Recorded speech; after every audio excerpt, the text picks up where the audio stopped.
Hello friends, welcome back in my YouTube channel R F का nursing classes. तो आज हम लोग डिस्कस करेंगे ब्रेन ट्यूमर, जो कि बहुत ही ज़्यादा एक इंपॉर्टेंट टॉपिक है ओंकोलॉजी का। तो सबसे पहले अगर आप मेरे चैनल पर नए हैं तो प्लीज़ मेरे चैनल को सब्सक्राइब कर दे, वीडियो को लाइक कर दे और जो बेल आइकन है उसको प्रेस कर दे, जिससे मैं जो भी नेक्स्ट वीडियो अपलोड करूँ उसका नोटिफिकेशन सबसे पहले आपको मिल सके। और आप मेरा वीडियो अगर फेसबुक पर देख रहे हैं तो प्लीज़ मुझे फेसबुक पर फॉलो करें। तो स्टार्ट करते हैं आज के क्लासेस विदाउट डिले। फर्स्टली इसका हम लोग इंट्रोडक्शन या डिफिनीशन डिस्कस करेंगे। तो सबसे पहले इसमें देखिए क्या दे रहे हैं, ब्रेन ट्यूमर, या इसको हम लोग सेरिब्रल ट्यूमर भी बोल सकते हैं, या इसको हम लोग इंट्राक्रेनियल ट्यूमर भी बोल सकते हैं। एक जो ब्रेन ट्यूमर होता है उसको हम लोग तीन नाम से जानते हैं, ब्रेन ट्यूमर, सेरिब्रल ट्यूमर या इंट्राक्रेनियल ट्यूमर। तो और एग्जाम में ब्रेन ट्यूमर या सेरिब्रल ट्यूमर या इंट्राक्रेनियल ट्यूमर आता है तो इसमें कंफ्यूज नहीं होना है, तीनों सेम ही चीज़ें या सेम ही नेम है। ब्रेन ट्यूमर बोलिए या सेरिब्रल ट्यूमर बोलिए या इंट्राक्रेनियल ट्यूमर्स बोलिए। तो इसका डिफिनीशन में हम लोग डिस्कस करेंगे। डिफिनीशन में इसमें दे रहा है हम लोग का, it is an abnormal multiplications and proliferation of brain cells.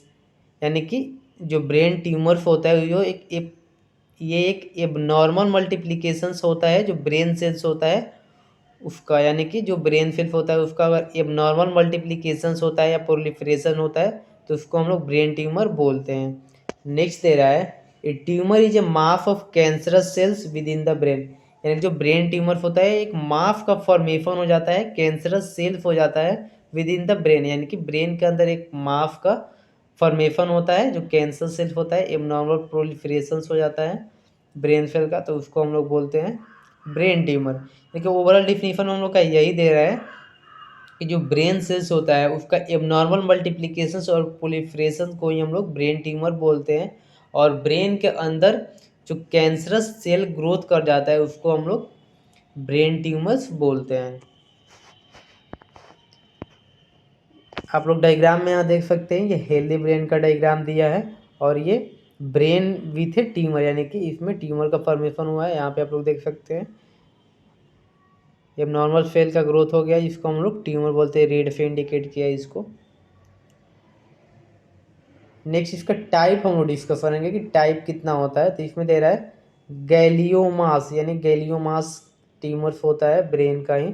इसमें दे रहा है ट्यूमर ऑफ न्यूरो एपिथेलियल या गिलियल सेल्स, जो कि न्यूरो एपिथेलियल सेल्स होता है उसको हम लोग supportive tissue of the brain बोलते हैं। तो अगर इसमें कैंसर या ट्यूमर का फॉर्मेशन होता है तो उसको हम लोग गैलियोमास बोलते हैं। इसका टाइप होता है सब टाइप एस्ट्रोसाइटोमा। एस्ट्रोसाइटोमा क्या है, over growth of astrocyte cells, जो कि connective tissue of the brain होता है। यानी कि अगर एस्ट्रोसाइट्स में ट्यूमर का फॉर्मेशन होता है या ओवर ग्रोथ करता है तो उसको हम लोग एस्ट्रोसाइटोमा बोलते हैं। एस्ट्रोसाइट हम लोग का connective tissue of the brain होता है।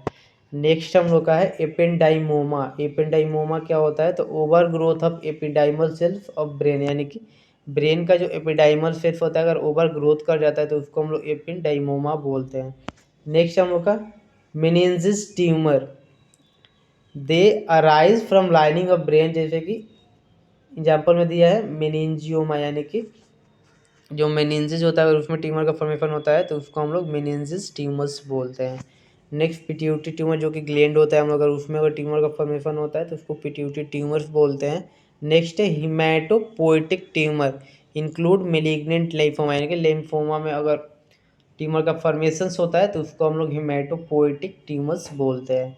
ओवरऑल इसमें यही है, ग्लेमियोमास में होता है कि अगर सपोर्टिव टिश्यू यानी कि न्यूरो एपिथेलियल या गिलियल सेल्स में ट्यूमर का फॉर्मेशन होता है तो उसको हम लोग ग्लेमियास बोलते हैं, जिसका सब टाइप होता है एस्ट्रोसाइटोमा और एपेंडाइमोमा। एस्ट्रोसाइटोमा का एस्ट्रोसाइट यानी connective tissue of the brain होता है, अगर उसमें ट्यूमर का फॉर्मेशन होता है तो एस्ट्रोसाइटोमा बोलते हैं उसको। और एपेंडाइमोमा में दे रहा है अगर एपिडाइमल सेल्स का ओवर ग्रोथ हो जाता है तो उसको हम लोग एपेंडाइमोमा बोलते हैं। मेनिंजिस ट्यूमर्स नेम से ही क्लियर हो जाएगा, मेनिंजिस जो लाइनिंग होता है और उसमें ब्रेन का लाइनिंग यानी कि जो मेम्ब्रेन होता है मेनिंजिस, उसमें ट्यूमर का फॉर्मेशन होता है तो उसको हम लोग मेनिंजिस ट्यूमर्स बोलते हैं। प्यूटिटी ग्लैंड नेम से ही क्लियर है, प्यूटिटी ट्यूमर्स यानी कि प्यूटिटी ग्लैंड में अगर ट्यूमर का फॉर्मेशन होता है तो उसको प्यूटिटी ट्यूमर्स बोलते हैं।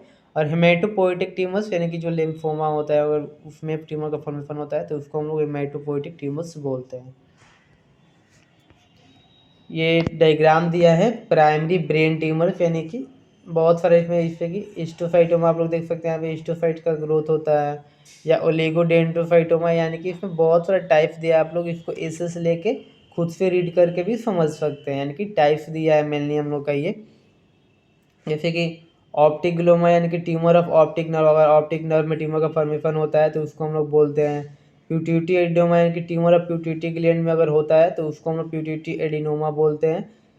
क्रेनियो फेरेंजियोमा यानी कि brain tumour derive from pituitary gland embryonic tissue, यानी कि इसमें अगर ब्रेन ट्यूमर प्यूटिटी ग्लैंड से अराइज होता है तो उसको हम लोग बोलते हैं क्रेनियो फेरेंजियोमा।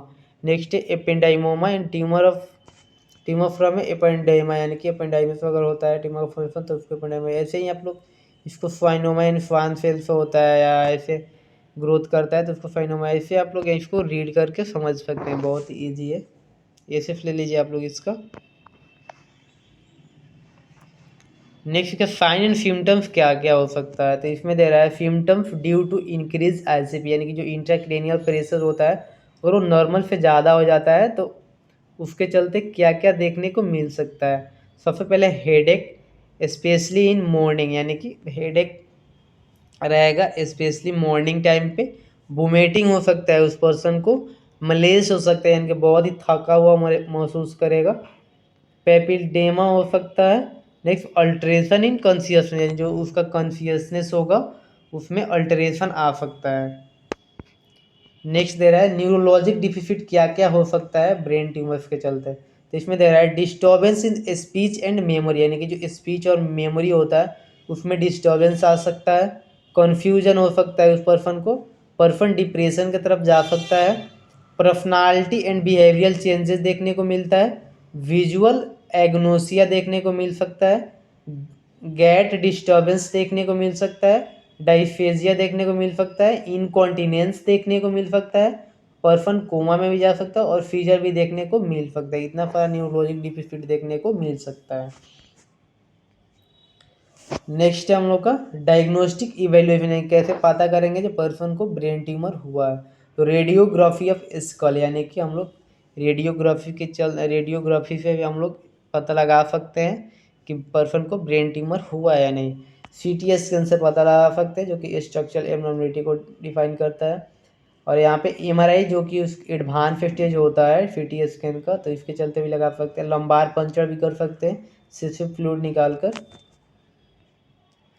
ये आप लोग देख सकते हैं सीटी स्कैन एमआरआई है, sorry MRI show brain tumour, कि एमआरआई होगा तो कैसे शो करेगा, था यहाँ पे आप लोग देख सकते हैं कि ट्यूमर का यहाँ पे फॉर्मेशन हुआ है, तो ऐसे ही शो करेगा हम लोग का एमआरआई या सीटी स्कैन में भी ऐसे ही थोड़ा बहुत शो करेगा। मैनेजमेंट कैसे कर सकते हैं, सर्जिकल मैनेजमेंट में दे रहा है क्रेनियोटोमी, यानी कि surgical removal of portion of the skull, यानी जो स्कल का पोर्शन होता है उसको हम लोग रिमूव करेंगे, उसको क्रेनियोटोमी बोलते हैं। लेजर रिसेक्शन ऑफ अल्ट्राफोनिक एस्पायरेशन, यानी कि जो अल्ट्राफोनिक एस्पायरेशन होता है उसको हम लोग लेजर रिसेक्शन से हम लोग दूर करेंगे।